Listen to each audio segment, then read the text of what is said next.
So we're continuing with Jack Kirby's Fourth World and Mr. Miracle number 11. Ted Brown is completely unfamiliar with Scott Free's strange origin, and of course he can't conceive the monstrous things which are bred on Apocalypse. Well, you've really painted this Dr. Bedlam with weird colors, but he sounds interesting, Oberon. Huh? Bedlam is so interesting, I just can't wait for his next move. I'm sure it's going to be a stimulating experience. Ted, it's come. Bedlam has sent a raiding party. Look out. What are these things? They've got man-like forms but no faces. Ugh, wham. Good Lord. Friends of Scott Free must share his fate. His friends would gladly share Scott's fate, whatever that may be, but what? Vop. We don't like to be put upon by walking junk piles like you. Defiant flea, I'll snuff out your life with one blow. Pow! Scratch 1 animate. Stay calm, Oberon. The female Furies can handle these creatures. So, Dr. Bedlam's back, eh? Mop up the rest of his animates units. Barda, am I glad to see you? I thought I was a goner for sure. Barda's female Furies, who are well trained for action, join battle. Lashina strikes with skill. Your hands may well be able to crush steel, but not when they are tied. Sfuck. Crash. The animates fight back with equal fury. Stompa finds herself in the vice-like grip of her fierce opponents. Hold her fast. I'll finish her. Do it quickly. She's powerful for a female. But Stompa's weapons are her feet, and she uses them with devastating effect. Ah, smash. Animates, stop her. Our mission is in jeopardy. One good shot from this high-energy galactic gun will do the job. But at that moment, no, you don't. Look out, Stompa. Ah, the object of our visit, Mr. Miracle. In a sudden surprise move, the animate turns his weapon on Mr. Miracle's arm. Ah, spew! This is what we came for, to disable that mother box hidden beneath your sleeve. One more blast should make certain that you'll never get that chance. Crash! Thanks, Barda, but I'm afraid the damage is done. Mother Box's circuits are a charred mess. You're alive, Scott. That's all that counts. Dr. Bedlam apparently doesn't want me to die just yet. He must have other plans for me, which don't include any help from Mother Box. Well, Mr. Miracle can't ignore a challenge, no matter what the odds against him. Don't act in haste, Scott. Let Bedlam show himself first. He's no doubt wearing the body of an animate. If we destroy it, he'll be nothing but living energy again. He's dangerous, even in that form. I've got to meet him on his own terms. There's no use wasting time. Bedlam is out there, somewhere, waiting. Scott, wait! Don't follow me, Barda. This is something I must face by myself. The woods are dark and silent, and the presence of evil has even stilled the sounds of night creatures. But Scott goes on. Then, in a small clearing, welcome, Mr. Miracle. Don't hesitate to come forward. You'll find your reception friendly. Mr. Miracle doesn't break his stride. He continues on to the strange vehicle. An opening suddenly appears and he enters. So this is the trap you've devised for me, eh, Bedlam? You're as perceptive as ever, Mr. Miracle. Yes, this is the trap. Robbing me of any aid from the calculations of Mother Box won't diminish my ability to escape, Bedlam. Do your worst. No, Mr. Miracle, I'll do my best to destroy you.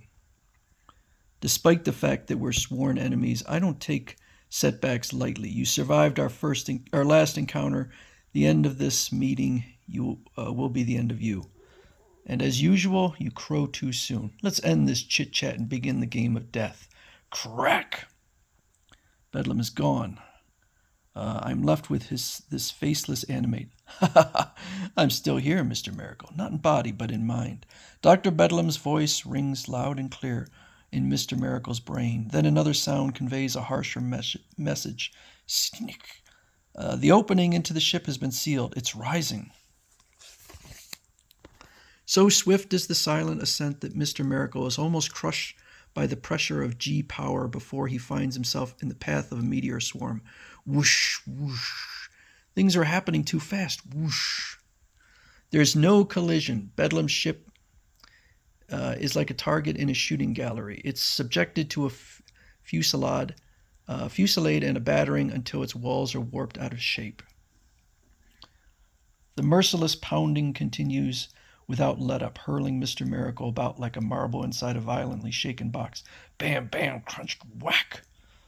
It would seem that no enclosed object could survive the terrible impact of the rock tonnage. The next blow may penetrate the craft's hull and explode its precious air supply into space. I've got to brace myself. It could happen now. The impact never comes. In some unseen manner, whatever guides the ship decides to plunge it back into Earth's atmosphere. This thing is skipping like a pebble across the world's air envelope. My guess is that it hasn't got a heat shield, and the next step is trial by fire.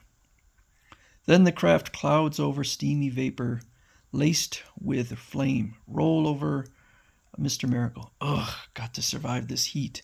The temperatures soar to cremation levels, yet Mr. Miracle is still alive when the heat starts to taper off. I can sense your presence, Dr. Bedlam, and also your failure to kill me. It isn't over yet, Mr. Miracle. It's a long step down to Earth. You're still my prisoner and subject to further tests. I'm ready.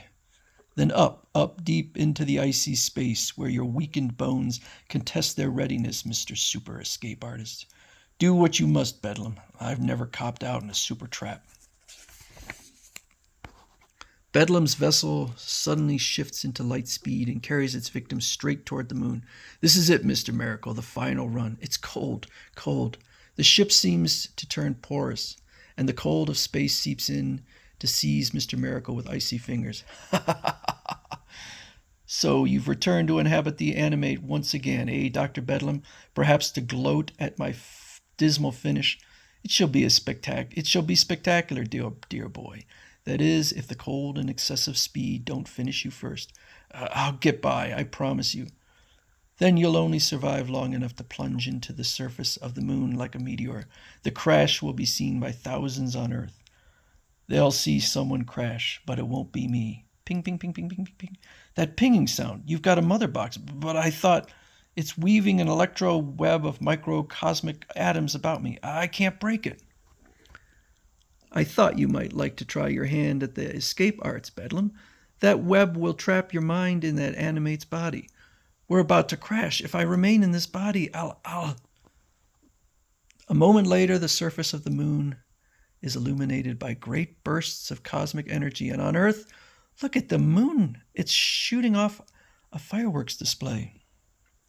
The blaze of light and color flares for a brief moment, long enough to hold the thousands of onlookers entranced by its beauty. Then it slowly fades, leaving a duller universe. Did you see that? It couldn't have been anything bad. It was inspiring. Yeah, I wonder what caused such a thing. The greatest show off Earth. Meanwhile, in the woods near the Thaddeus Brown house. Wham! Scott, we've been wondering if we'd ever see you again. Never lose confidence in one who knows his trade, Barda. What happened in your showdown with Dr. Bedlam? Yes, we saw you enter some sort of spaceship and take off. How did you get back? Well, I was the passenger. Bedlam was the pilot, and that vehicle was the trap. Incredible. How did you escape? By the power of the mind. That ship was a thought object controlled by Bedlam's mind. It responded to thought. At that last moment when death seemed near, I seized control from Dr. Bedlam. You jammed his thoughts? Exactly. But with the help of Mother Box, of course. You see, I recently duplicated her circuits inside my hood, a precaution which escaped Bedlam. Having damaged the original, he thought you'd be at his mercy. He was so preoccupied with my destruction that I gained time to complete his. Then I generated a thought beam to make an instantaneous descent. By the sound of it, I'd say it was a hard act to follow. If a mastermind like Dr. Bedlam couldn't trap Mr. Miracle, you'd think it's well nigh impossible. Well, you're wrong. It's easy. See how it's done in the next complete issue on sale November 9th by a cold, calculating thing called Mistivac.